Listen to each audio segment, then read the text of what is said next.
Pagkain at nakagat isang napakahirap na alaala, kaya naman determinado siyang siguruhin na ligtas ang buong pamilya niya. Pagkarating sa bahay ng biyenan niya, inayos niya agad ang valve ng tubig, kinausap din niya ang mga biyenan niyang kadarating lang. Dito na nila sinimulan ng mabigat na plano kung paano makakaligtas sa darating na apocalypse. Sabi ng asawa niya, ang pinakaligtas na lugar ay ang vault ng bangko nila dahil gawa ito sa 6 na makakapal na steel plate at siguradong walang makakapasok, pero halatang masyadong malayo at hindi praktikal ang takbo ng isip ng asawa niya. Napangiti na lang si Alex at sinabing walang silbi ang vault kung matibay nga pero wala namang tubig. Kung doon sila magtatago, mauubusan sila agad ng supply. Ipinaliwanag din ni Alex na hindi matatapos ang krisis na ito kahit lumipas pa ang Setyembre. Tinanong niya ang asawa kung gaano ba karaming supply ang sa tingin nitong magkakasya sa ganoon kaliit na espasyo. Ang mas malala pa, pagdating ng ika-10 araw, mawawala na ng kuryente at tubig. Sa loob ng selyadong vault, hindi sila makakahinga ng matagal dahil sa kakulangan ng hangin.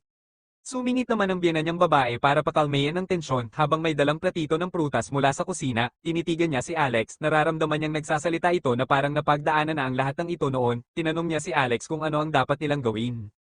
Alam ni Alex na kailangan niyang gamitin ang buong talino niya para ihanda ang kaligtasan ng pamilya sa loob lang ng 1 linggo. Ang pagligtas sa apocalypse ay nakasalalay sa 3 bagay: tamang timing, tamang lokasyon, at pakikipagtulungan ng mga kasama mo. Sa mga sandaling iyon, pabor sa kanya ang oras. May 7 araw pa siya para maghanda kumpara sa ibang tao. Kahit ano, sayang na niya ang kalahating araw. Noong hapong iyon, naglaan siya ng kalahating oras para magbasa ng mahigit 100 artikulo tungkol sa pag-survive sa apocalypse sa iba't ibang online forum. Halos lahat ng nabasa niya ay iisa ang ideya: magkulong sa bahay at magtiis kung paano mabubuhay. Kung iisipin, may punto naman ito. Sa totoo lang, karamihan sa mga tagalungsod ay medyo soft o hindi sanay sa hirap at hindi man lang alam kung saan nanggagaling ang pagkain nila. Ang ilan sa kanila ay kayang tumakbo ng half marathon o kaya namang mag-squat ng may 60 kilong bigat, pero pagdating sa mga komplikadong hamon ng apocalypse, doon lumalabas ang mga kahinaan nila at kawalan ng praktikal na diskarte. Bukod doon, wala silang lakas ng loob na lumabas para maghanap ng mabubuhay, kaya ang natitirang choice na lang nila ay mag-lock ng pinto at umasang makakaligtas sila. Ang ganitong diskarte ng pagtatago ay may 2 mahalagang bagay na dapat isipin: ang pagpapatibay ng bahay at ang pagtitipid sa kaunting pagkain. Sa internet, ang pagpapatibay ng bahay ay nahahati sa 2 paraan: ang pagtira sa high-rise apartment o kaya ay sa isang bilya o subdivision. Ang diskarte naman sa bilya ay nahahati sa 2, yung mga nasa loob ng gated community at yung mga nasa probinsya o bukas na bukid.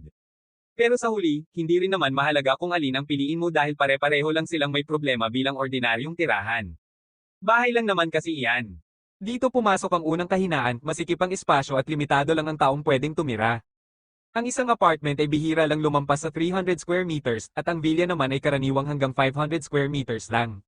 Sa katagalan, 3 hanggang 5 tao lang ang kasya para mabuhay doon ng matagal. Habang dumarami ang tao, paliit ng paliit ang espasyo para sa mga supply, kaya mas lalong hihirap ang buhay. Sa isang artikulo nga, may nakita si Alex na kwento tungkol sa 7 magkakapamilya na nagkulong sa isang 140 square meter na bahay ng 2 taon nang hindi lumalabas.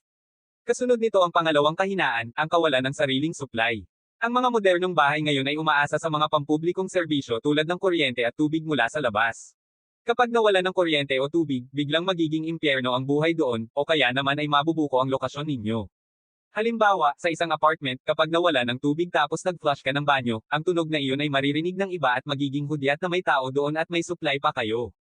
Pangatlong kahinaan, mahina ang depensa. May mga nabasang artikulo si Alex na nagpapalit daw ng bulletproof glass sa bintana o naglalagay ng matitibay na security door.